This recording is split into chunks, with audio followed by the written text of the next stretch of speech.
அடுத்த நிதியாண்டிற்கான இந்தியாவின் பொருளாதார வளர்ச்சி எதிர்பார்த்ததை விட குறைவாக இருக்கும் என்றும் ரூபாயின் மதிப்பு சரியும் என்பதால் நடப்பு கணக்கு பற்றாக்குறை அதிகரிக்கும் என்றும் பொருளாதார ஆய்வறிக்கையில் கூறப்பட்டிருக்கிறது. இந்திய பொருளாதார ஆய்வறிக்கையை நிதியமைச்சர் நிர்மலா சீதாராமன் நாடாளுமன்றத்தில் தாக்கல் செய்தார். அந்த ஆய்வறிக்கையின்படி 2024ஆம் ஆண்டில் இந்தியாவின் வளர்ச்சி 6 முதல் 6.8% இருக்கும் என்றும் நடப்பாண்டில் 7% இருக்கும் என்றும் கூறப்பட்டுள்ளது.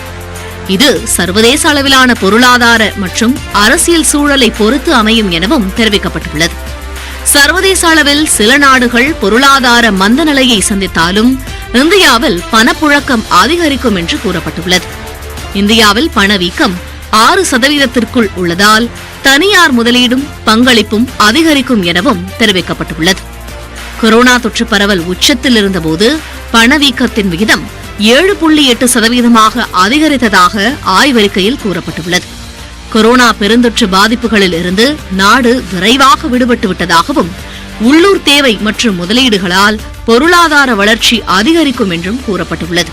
அமெரிக்காவின் மத்திய வங்கி வட்டி விகிதத்தை அதிகரித்து வருவதால் ரூபாயின் மதிப்பு தொடர்ந்து சரியும் என்றும் இதனால் நடப்பு கணக்கு பற்றாக்குறை அதிகரிக்கும் என்றும் ஆய்வறிக்கையில் தெரிவிக்கப்பட்டுள்ளது. எனினும் ஒட்டுமொத்த புறச்சூழலையும் நிர்வகிக்க முடியும் என்றும் நடப்பு கணக்கு பற்றாக்குறையை சமாளிக்க தேவையான அந்நிய செலாவணி கையிருப்பு உள்ளதாகவும் தெரிவிக்கப்பட்டுள்ளது. பொருளாதார ஆய்வறிக்கை குறித்து செய்தியாளர்களிடம் பேசிய மத்திய அரசின் தலைமை பொருளாதார ஆலோசகர் அனந்த நாகேஸ்வரன் அடுத்த 10 ஆண்டுகளுக்கு இந்திய பொருளாதார வளர்ச்சி விகிதம் அதிகரிக்கும் என கூறினார். So, employment generation is an important policy goal. Several initiatives have been taken, and in the last several years, if employment growth was not as commensurate as we would have expected, it is because exactly for the reasons that I went through in the presentation, we have come through a period of multiple shocks and balance sheet stress. Now that one by one we have addressed these issues, and as soon as the global conditions also become more benign and less hostile to us, some of the parameters that we expect to see in the economy will manifest. பொருளாதார மீட்பு நடவடிக்கைகள் முடிந்துவிட்டதாக கூறிய அனந்த நாகேஸ்வரன் வங்கி அல்லாத மற்றும் corporate துறைகள் ஆரோக்கியமான இருப்பு நிலையை கொண்டுள்ளதாக தெரிவித்தார். எனவே தொற்று நோய் மீட்பு குறித்து இனி பேச வேண்டியதில்லை, அடுத்த கட்டத்தை எதிர்நோக்க வேண்டும் என்றும் அவர் கூறினார்.